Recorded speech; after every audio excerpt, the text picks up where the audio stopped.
souvent sur le côté, sur le couteau, c'est des petites parties, oui, qu'on pourrait dire un peu gélatineuses, qui ne sont pas super agréables.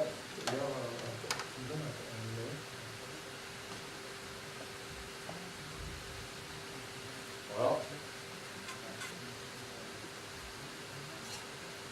Et là, il va falloir les quadriller. Alors, j'espère que vous voyez. C'est-à-dire qu'on va incliner notre couteau. C'est important, pas droit. On va incliner notre couteau et on va venir l'inciser comme ça.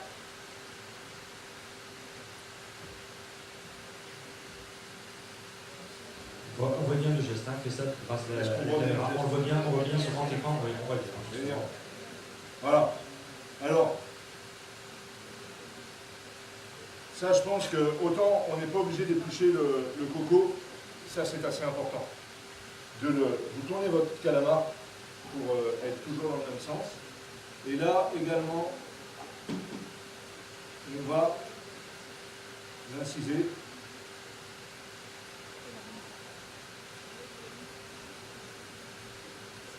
Voilà.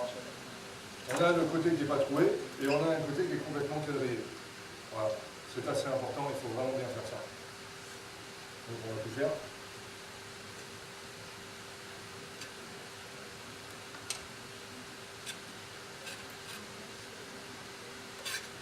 Alors Christophe, tu peux parler en même temps que le travail, oui. Pardon?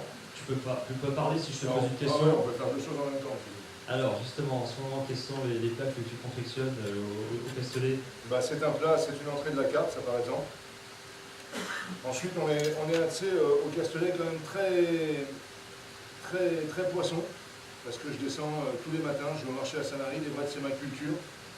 J'ai eu la chance de grandir au bord de la Méditerranée et la cuisine de la mer est quand même une grosse partie de notre travail aujourd'hui.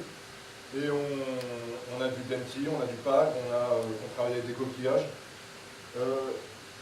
Voilà, en entrée, on a une entrée qui fait partie un petit peu des plats références. C'est du tourteau, un carpaccio de Saint-Pierre, roulé un petit peu comme un sashimi avec du tourteau et du caviar dessus, une crème acidulée. On a démarré la chasse avec le lièvre à la royale pour les passionnés un petit peu de cuisine un peu plus classique. On a un pigeonneau aussi qu'on travaille avec des personnalités locales comme M. Lamonica à la Valentine. Et on fait en poudre de sel avec des essences qu'on avait encore, ce qu'on a retrouvé comme la belle myrte. Donc on travaille avec un vinaigre à la myrte.